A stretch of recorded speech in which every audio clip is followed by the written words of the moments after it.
So welcome to the 28th and 29th Annual Inspiring Women Awards. In January, amidst all the uncertainty, I had to make a decision on whether or not to postpone again, chance the world reopening up by May, or taking the awards online. With so much talent and inspiration already found amongst 2 years' worth of nominees, postponing was never an option. And as lockdown bit, it was clear online was the only way. I mean, how could I not showcase such talents as tassel dancing? I'd never danced before, but I did the rumba. Yeah, I did the rumba. So there were lots of sequences and I don't know what you call them, like tassels and different things all flying around. Yeah. Or the faultless edition of Series 7, Line of Duty. I will deploy a chiz to get into that sock and ask the OCG what the RVP is so we can get the best JOP. Do you understand all of that? Oh, that gave me a real laugh when I was editing. Sorry. Moving this event online has been a real challenge for me. I have had to put blind trust in my technical team and deal with moving goalposts right up until today. Fortunately, having worked with Eamon and his team at Very Creative for the last 13 years, it helped soothe my nerves, well, some of the time. One aspect I didn't need to worry about in these interviews were the journalistic precision, professional skills of Michelle Daniel. I wondered what you were going to say then. The consummate professional. Hold on just a sec. Benj! Busy. Can you excuse me just 1 minute? 19-year-old's just woken up. Obviously, it was just the kids that were the problem. It was about 3 o'clock in the afternoon as well. We're here to celebrate the achievements of all 11 finalists, and I am eternally grateful to you for buying tickets, to my sponsors Hall Brown, Deloitte, Cheshire Life, Lancashire Life, the Best Life Project and BBC Radio Manchester for their support and their financial contributions, without which there would be no awards. Each winner will be receiving an Inspiring Women Award, a complimentary full women's health screen from the Pall Mall Clinic in Manchester, and for the Inspiring Young Woman Award winner, there is also a cash bursary. Please feel free to use the Twitter. As you can see, that's the hashtag on the screen. Our Twitter is at INSP Women Awards. It's in the programme as well throughout these awards to shed the happiness. So let's open the first round of interviews with a few words from our sponsor, Deloitte's Heather Crosby. Deloitte are delighted to continue our long-standing sponsorship of the business category. My personal involvement with the awards for over 20 years, it's always a date in the calendar I truly look forward to, recognising the many inspiring women in the region. There are going to be a number of breaks throughout the course of this afternoon. We'll have 2 short ones and we will lead up to a much longer break of about 25 minutes at about 3 o'clock-ish, which will give you plenty of time to network and talk to some of the other tables. So it's going to be a fantastic afternoon. So let's start with some of our nominees this afternoon. Now, how many of us have made sure that we put on our favourite scent? Jacqueline certainly has, because she's practically bathed in it. Smells will take us to a time, a place, a memory, like no other of our senses. And this is where Servit Jalil began her journey with Kushbo.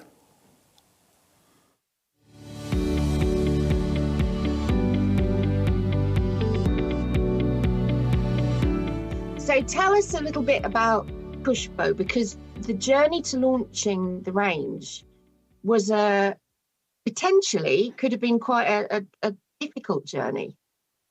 Yes, it was almost, I would say, a bit of an accident. I hadn't intended to set up a business. It wasn't something that I wanted to do.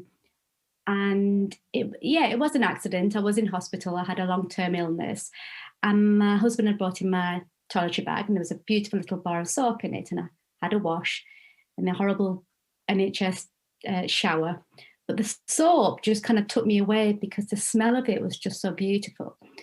the scent just kind of took me somewhere else. And I thought just for a few moments that, wow, I feel lifted for those few moments. You know, and the power of a scent in that moment in time kind of changed something in me. And I thought, gosh, if I can create something like this, like a bar of soap for other people who are perhaps vulnerable or going through a difficult time, then wow, that would be an amazing thing. And so I just thought, I'm going to come out of hospital, I'm going to start making soap for the vulnerable, just like that, in that shower, in that hospital bathroom. You know, reading about scent and researching it, I realised that actually scent, the smell, is the only sense that we have that has a physical pathway to the brain, to the memory, which is why it's so powerful and why it kind of takes, a scent can take us somewhere. Even coming out of hospital, I was going to make soap, but it wasn't going to be to sell, you know, or have it as a business. I just wanted to make soap, and I wanted to learn the process of making soap. But it was going to be for the vulnerable, because I thought, well, actually, soap is dignity, and it was dignity for me in that shower in the hospital. So if I can make a bar of soap for the vulnerable, say the homeless charity, which I know quite well in Blackburn, then then actually it's a bit of a hobby. Then it serves something for me as well as for the community. So I started formulating soap and realised that actually everything I wanted to put in the soap, there had to be a reason behind it. And so I kind of took my inspiration from my Indian heritage and used botanics and ingredients from the kitchen to create these soap bars. And I tested them on I've got three daughters, on our daughters, their friends, mums and grandmas and nanas, and it kind of spread out in the area. And before long, people were coming back and knocking on the door and saying, actually, I've just finished my last bar of soap. Can I buy one from you? Which was a shock, obviously, which, I didn't expect that. But it was an amazing shock. It felt great. And I thought, wow.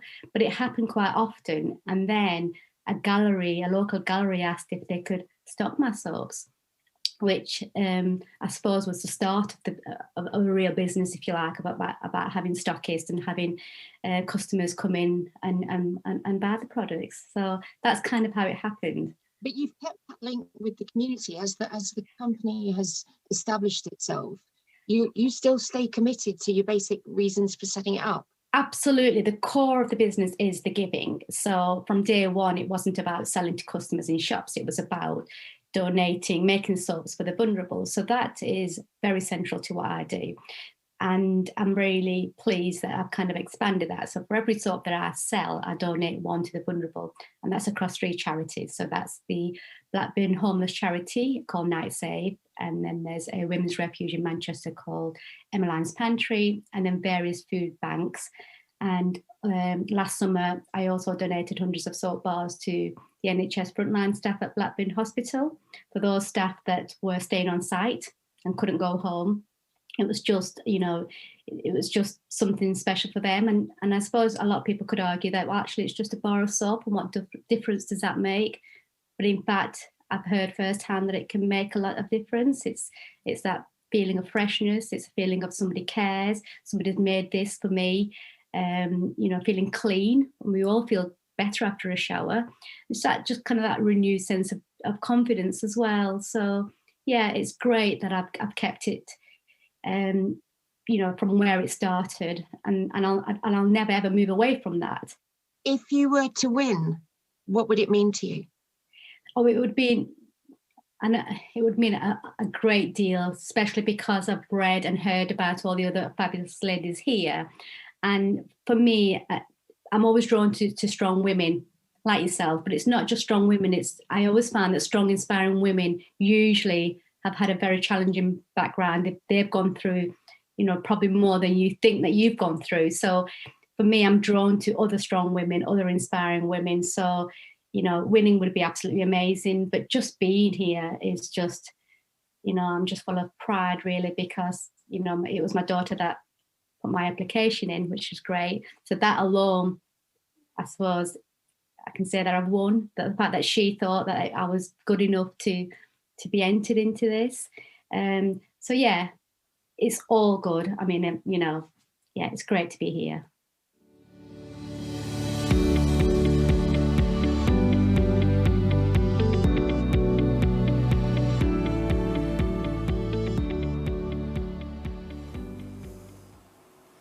Hi, Servit. Lovely to see you. Hi, Jacqueline. I believe It's you're great off- to be here. I believe you're off for the weekend as soon as this finishes.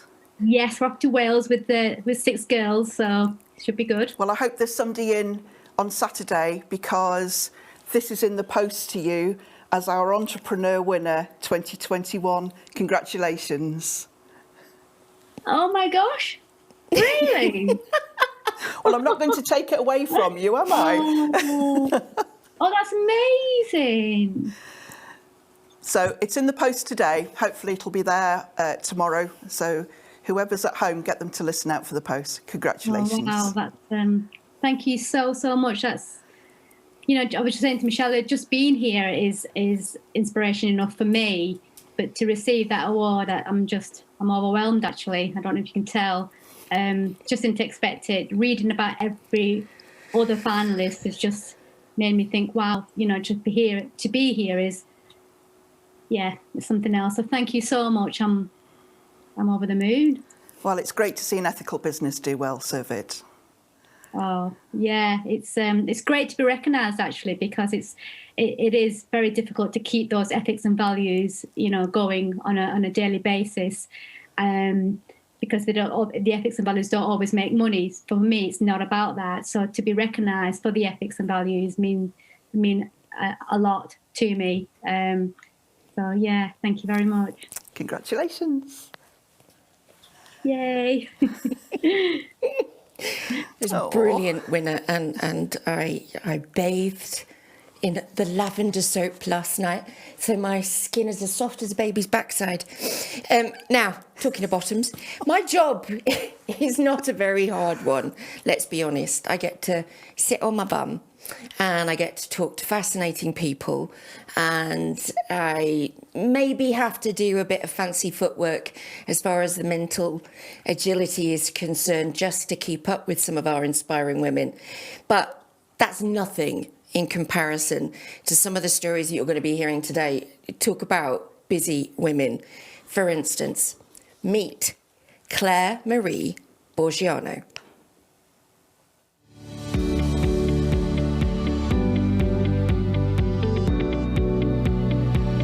So let's go back a bit. Explain how a nice Irish girl like yourself ends up having such a long love affair with Manchester. Yeah, it's interesting. I mean, Northern Irish girl, can I point out, from Belfast. Okie dokie. And so I've been in Manchester over 30 years, which is a horrifically large number to say out loud. And I first came to study. I studied engineering, electrical and electronic. So I can break things properly. I'm chartered. I can break them properly. They'll never work again. And I mean, I just love Manchester. I have left many times. I have, I went to that place down south, I think it's called London. I got a green card to go to America, but I kept coming back to Manchester.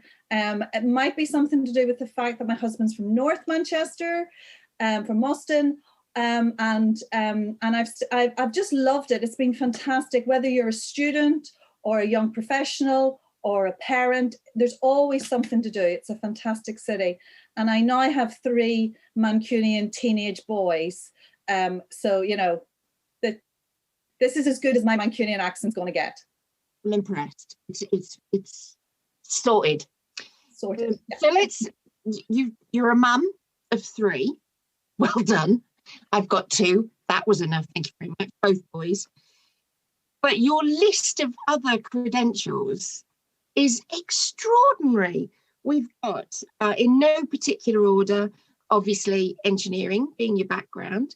Then you're also involved with the Women's International Network, International Women's Day. Tell me about GM for Women, because that's a fairly new one, isn't it? Yeah, that's one I'm really excited about them all, but I'm particularly excited about GM for Women. It's a 10-year project. I think the official title is GM for Women 2028. You can go and find it online if you Google that. And we're in the 3rd year of a 10-year project.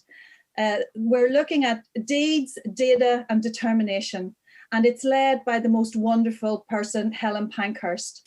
And it's looking all across GM, Greater Manchester, and it's got 5 dimensions. We're looking at safety, participation, education, employment, and also active lives and culture. And we're measuring the impact on girls and women's across 10 dimensions on those 5 areas. Unfortunately, the numbers are not great and they're not significantly getting better. However, we do know as you measure stuff and put a focus on things, things happen. And in fact, just this last week, I'm delighted to share that they have GM for Women has become an official charitable organization. So, you know, we're going somewhere here. And anybody that wants to know anything more about that, please get in contact, because it's a volunteer-led organization. We're always looking for people to get involved, particularly from all the different 10 boroughs across Greater Manchester. There's a saying, isn't there, you know, if you want a job done, give it to a busy person. I mean, all these things are my hobbies. I just love this. I love connecting with people. I'm particularly passionate about doing stuff for women and about creating opportunities. So to me, it all makes sense. To me, it all connects. It's about working with women and organizations to try to make life a little bit better. Queen Bee Coaching in particular. So that is a service from the Pankhurst Centre, the Pankhurst Trust. And that it's the most amazing, I mean, everyone there's a volunteer. So there's a bank of about 60 to 70 volunteer coaches, and they offer free coaching to women across Greater Manchester. And they're looking to coach the future female leaders across the city. And it's free. So the coaches give their coaching expertise free. And what we're particularly looking for is women, again, all 10 boroughs. We would like to see better representation across the different areas. And these are women who are already showing leadership skills. So they might be running a social enterprise or a community group, or they might have started a business, or they may even be in a large, more traditional business, but don't have access to coaching. So if you're one of those women, or if you know one, please get in touch with Queen Bee Coaching, or please nominate someone, because we really want to jumpstart and have more women in more leadership roles across our city. Far be it for me to suggest that you need another title, but if you win today, what will it mean to you? Wow, if I win today, I will probably be silenced, which is very unusual, let's be honest. It would be amazing. I mean, Inspiring Women Awards has been close to my heart for a very long time. Jacqueline will know I'm normally on the naughty table near the back, and all the other girls that are normally on that table, you know who you are. They might actually be in a particular Zoom room right now.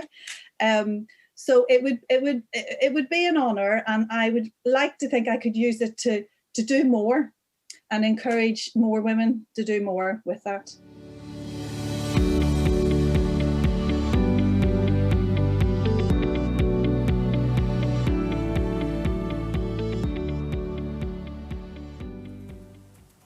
Hello, Claire Marie. Hello, Jacqueline. How are you? Great to see you. Well, it's good to see you've got the same sparkly top on, but I have to say your hair's not quite the same. I've tried my best. Continuity, you know, everything. You know what happened? I washed it. This one's clean. Thank God for that. Well, Claire Marie, I'm delighted to present you with the Manchester Bee 2021 award for everything you've done for promoting Manchester. It is a delight for me to give you this. Oh my goodness. Well done on not swearing. Oh my goodness. Jacqueline, thank you. I mean, it's very rare that I'm speechless, but I think I am literally speechless. Hallelujah. If someone would only give Jacqueline an award. Well, it was, you know, the awards today are just outstanding. The nominations, the finalists, all outstanding. And you're in that category now, Claire Marie. So welcome to the awards family. Thank you, Jacqueline. And can I say thank you for how much you do? I mean, and you've been doing it for years. You know, this is the 29th celebration. And we were talking about inspiring women on our table. And what I've realized is all women are amazing and all women are inspiring. And you've done such an amazing job of creating this platform to spotlight and give an opportunity. So thank you for your amazing role over the years. We really appreciate it. Thank you. And I hope you're with us next year when we hit 30. Definitely, won't miss it. And happy birthday for the weekend. Oh, thank you. Oh, well, I always have my birthday on Inspiring Women Awards. So yeah, I'm in again this year. Thank you. Thanks, Claire Marie. I thought she was a bit too nice to you there. Basically, what she was saying is you're as old as the hills.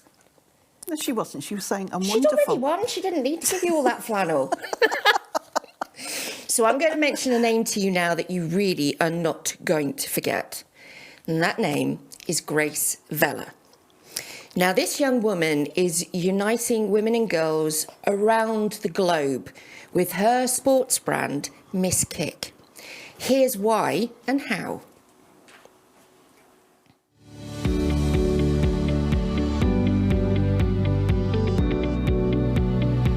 You know what? In my opinion, I feel like women's football has only become more apparent the past few years. I think historically it's been very much seen as something for boys to do or for men to do, and I think that just reflected in the products that you could buy.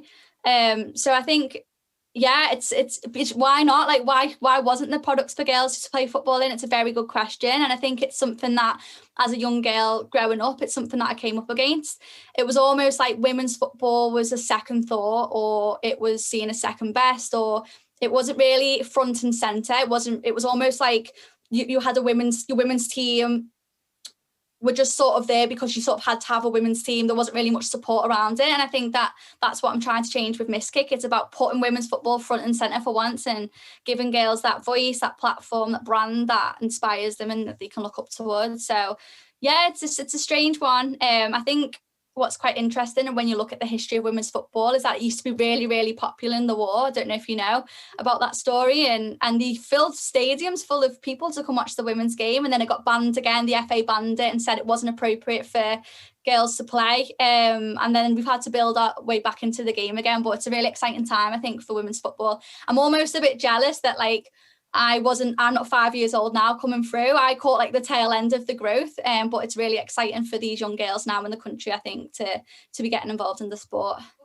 The story of Miss Kick really is that, as I've spoken about, football was my passion when I was younger, and it was what I loved to do, and I was lucky to play for Liverpool and City, and it was a big part of my life, but I always felt like being a girl put me at a disadvantage. So whether it was the kit not fitting properly, or being put on the worst pictures on the field, or just generally the way people treated me as a girl, I always felt like different. It just felt different. And growing up with a brother, I knew that if he was in my position, he'd be getting all the car allowances, the kit, the food, and that was something that my family had to sort of fork out and pay for. So it always stayed with me, and I always, growing up, thought someone sort of needs to step up and do something to change this, and to give girls a platform, like I say, and a voice, and to show them that there is a space for them in women's football. So I had the idea for a while, and I think it all came about from these experiences when I was younger, and I had the idea for the brand, and I had no experience. So I was just very much Googling, asking people for help, and I decided to launch T-shirts with slogans on. So just like, girls score goals, they're not just my friends, they're my squad. At my dad's football tournament in June 2018, went down a storm. We sold 170 T-shirts, and people just seemed to really buy into it, and they loved it, like this brand that they'd never even heard before. And I think that was the real moment where I thought, wow, no one else is doing this. The women's game was sort of on the rise, and I've just gone for it ever since. So it's been nearly 3 years in June, and yeah, I think I was, like I say, it just came from my experiences when I was a girl and wanting to give back and change things for the next generation, really. So by the sounds of it, it's not just the clothing, it's not just the apparel, but actually it's about raising the issue. Absolutely. So the t-shirts are almost the vehicle to raise awareness. So obviously we sell our hoodies, our t-shirts, and it's not just about the clothing, it's about how it makes them girls feel when they put on that top. They're part of a community. A big part of what we're also doing at the moment is we're looking to build an application where we can connect girls from all over the world through this passion of football and sport. So at the moment we've got nearly 700 Miss Kick ambassadors, which are all over the world. We've got girls in Canada, Australia, America, the UK, and we've got them all on WhatsApp just talking to each other about women's football, the things that they go through. And for me, that's the beauty and what's so special about Miss Kick. It's about girls who may be in an area where they are the only girl who wants to play football, or they feel quite ostracised, and now they're part of this global community. That's what's really special. And we also have our Miss Kick Foundation, which is our social enterprise, and this money receives a donation every single month, and that's going towards girls football teams to supply kit, train equipment, whereby they don't normally have that amount of funding as much as the boys do. So yeah, it's more than just the clothing. It's about that message. It's about empowerment, raising the bar around equality, and inspiring girls really to be healthy and be active and get out there no matter what anyone says about them. Which sounds absolutely brilliant. So how do you think your big community all over the world is going to react if you win this award? I think they'd be really proud. I feel like for me, they're like a family. I speak to them every single day. They're like my go-to. They help me with the business. They're almost like little employees of Miss Kick. Whenever anything happens, we ask for their opinion. So I think they'd be really proud of what we've achieved. Like I say, the business, they've been on that journey with me. They've seen it go from a little pop-up stand at football tournaments where they've met me to what we're doing now on a global scale, and they've been part of that journey. So I hope that they feel like they've won that award as well if it goes through. Fingers crossed. I bet your mum and dad are as pleased as punch as well. Oh, bless them. My mum and dad, you know what? I'm from Skelmersdale, right? And we from a very normal background and family. And they gave me everything. They gave me that opportunity to play. And I know for a lot of young girls, sadly, in women's football, they have to travel 2-3 hours to get to training. And my dad came home early from work and he took me every single day to training, took me up and down the country. They've supported me every single step of the way. And yeah, to think that I've made them proud means that's all that matters to me, really. I want to make them proud because they gave me so much when I was a kid. And my dad was a bit gutted, obviously, when I said to him, look, I need to hang up the boots and focus on the business now because I'm just so busy. I think it was more of a shock to him than it was to me, but they support me all the way. Yeah, they're great.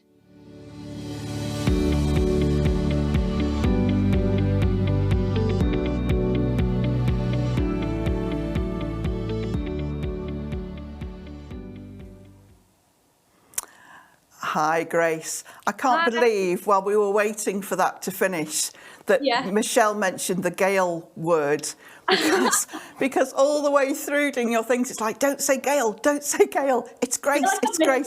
I've just spent the last... It's because the character in Line of Duty being called Gail Vella, and we've all been obsessed with Line of Duty, and that you can't call her Gail Vella. I mean, for a start, she's not dead.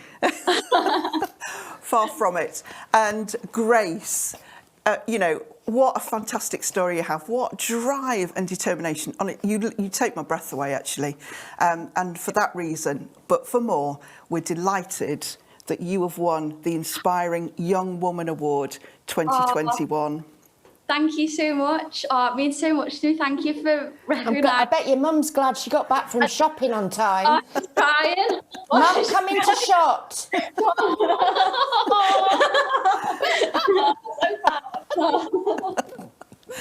I suspect there'll be lots of celebrations. You will get an email from me later. It's not spam, it's not dodgy, but I will be asking for bank details to go to the Cheshire Community Foundation because our Inspiring Young Woman Foundation will be sending you a bursary. So don't ignore it. I'm not trying to rob you. So it's just, we need to send you that electronically. But congratulations, what an amazing young woman you are.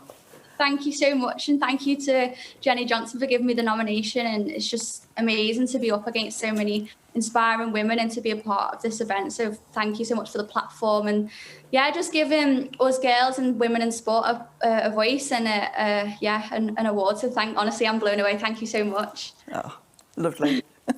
Congratulations. Thank you. We're all doing this now, aren't we? Yeah, we're all going to see. So Grace Vella, the latest of our winners this afternoon. There are plenty more to come, but due to the fact that Jacqueline is a woman of a certain age, she now needs a 5-minute comfort break.